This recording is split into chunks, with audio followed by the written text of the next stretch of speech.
Al-Quran itu kalam Allah yang dibaca dengan segala lidah. Kalam Allah yang boleh dibaca, itu namanya kalam lafzi. Ada satu lagi kalam nafsi. Macam contoh tuan-tuan, macam saya katakan, kalam nafsi ni sifat kalam yang ada pada diri saya. Sifat yang ada pada diri saya. Bila saya tuturkan, itu saya berkata-kata. Berkata-kata itu perbuatan. Sifat kalam itu ada pada diri. Dengan adanya sifat kalam itu, maka membolehkan saya berkata-kata. Tapi kata-kata Tuhan taklah macam kita. Kata kita lain, kata Tuhan lain.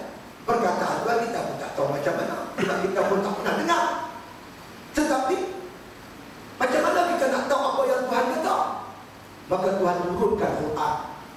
Maka Quran itu bahasa Arab yang diterjemahkan daripada kalam Allah Ta'ala, menepati maksud dia, menepati yang kita baca, kita boleh hafal dan kita takdirkan, kita yakin ini juga sebenarnya datangnya daripada Allah Subhanahu wa Ta'ala. Kalam Allah yang hakiki, yang nafsi, wallahu a'lam, kita pun tak tahu. Sebab kita kata awal lagi, kalam Allah tu yang hakiki tu, yang kata kalam nafsi, tidak berhuruf, tidak bersuara, tidak dulu, tidak kemudian, tidak huruf yang putih. Yang dalam Quran ada huruf putih, ada huruf sambung, boleh dibaca, boleh dihidu. Ini mana bahasa yang kita pahami dalam bahasa Arab. Jadi kata musannif rahimahullah ta'ala, dan wajib kita i'tiqadkan bahwasanya Al-Quran itu kalam Allah yang dibaca dengan segala lidah dan ditulis dalam masalah, tercantik dalam Quran, dalam kitab Al-Quran itu sendiri, dan dihafal dalam hati. Dan bahwasanya dia kata walaupun demikian itu, tetapi ia tetap hadim, yang berdiri ia dengan zat Allah Ta'ala. Bukan makna kata tentang sifat kalam Tuhan tu yang ada pada Tuhan pindah di dalam Quran. Lepas tu kita pula baca, kalam tu masuk dalam hati kita. Bukan itu. Sifat kalam Allah tetap pada Allah Subhanahu wa Ta'ala.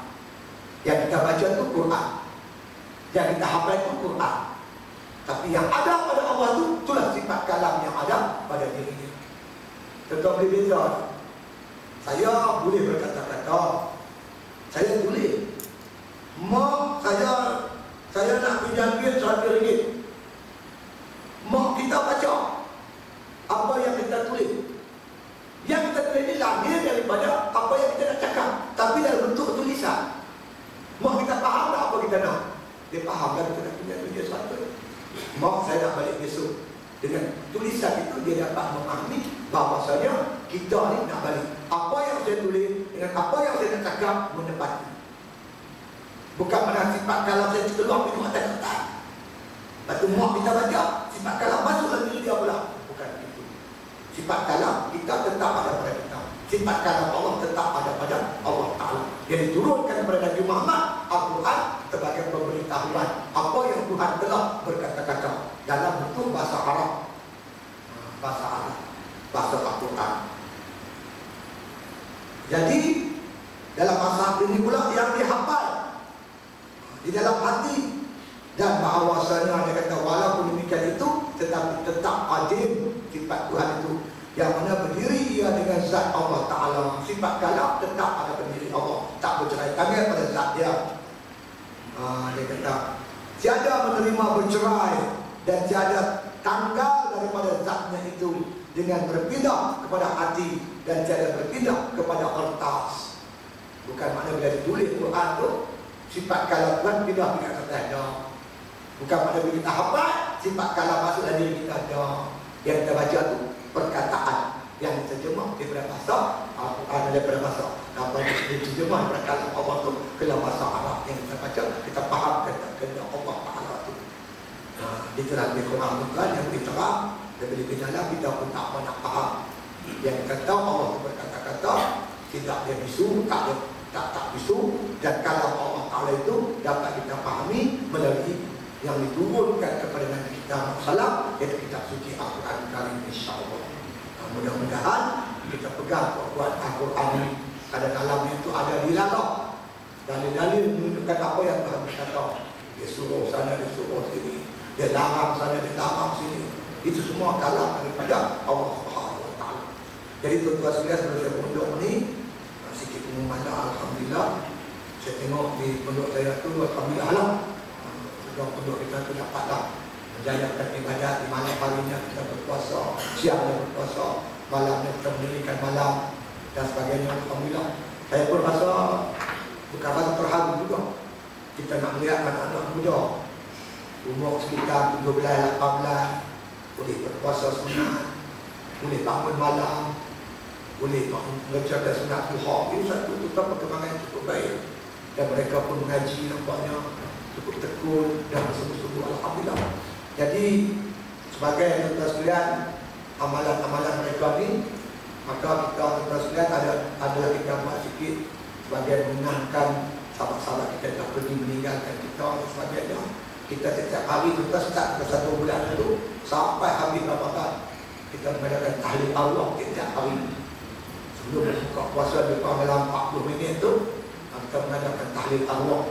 Jadi kalau tuan-tuan nak sertai, boleh kita cantikkan saja nama-nama arwah-arwah keluarga tuan-tuan itu di borang yang tersediakan. InsyaAllah sepanjang 3 bulan setiap hari kita mengadakan tahlil arwah. Karena orang mati itu kan mereka ibarat orang yang lemah di lautan, mengharapkan kita di darat lah untuk bagi bantuan. Jadi kalau tuan-tuan rasa nak sertai, ada tempat jualan tu ada borang, kita cantikkan saja. Nak bagi hari ini pun tak apa, nak bagi bila pun tak apa, insyaAllah.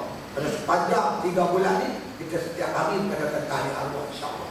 Kemudian kalau tuan-tuan rasa nak bersedekah, tuan-tuan boleh sedekah RM1 untuk kami gunakan wang tersebut untuk membeli bahan-bahan makan yang kencang, goreng, ikan, sayur, daging dan sebagainya, untuk mereka berbuka puasa dan bersahur. Sepanjang 3 bulan ni kita jauh mereka buka puasa dan bersahur, insyaAllah. Jadi tuan-tuan ingin makna kata ni bolehlah sumbanglah berapa dia pun kita tak kisahlah. Alhamdulillah. Kemudian kalau ada di antara tuan-tuan yang membayar fidyah lah, fidyah puasa dan sebagainya, kita terima lah, insyaAllah. Kita gunakan beras ini untuk menjamu pelajar-pelajar kita itu untuk berbuka puasa dan bersahur, insyaAllah. Itulah pengumuman di tuan tuan sekalian. Dan tuan-tuan pun bila siapa lintas di belah sana, singgah-singgah ke tempat kami. Kami setiap hari berpuasa dan beribadat di waktu siang dan juga malam, insyaAllah. Kadang-kadang kita tak kekuatan seorang ni, tapi 2 seminggu 2 hari 2 tak ada bukan silam. Jadi agenda kita baca biasa, yang kita mengaji, ayat ibadat, baca Quran dan sebagainya. Malam kita bersungguh-sungguh untuk beribadat, insyaAllah. Jadi kalau kita yang ini contoh, kita anukan lokasi saya di Batu Hampak. Batu Hampak ni kita keluar pun tak beri, kita arah ke Beruas.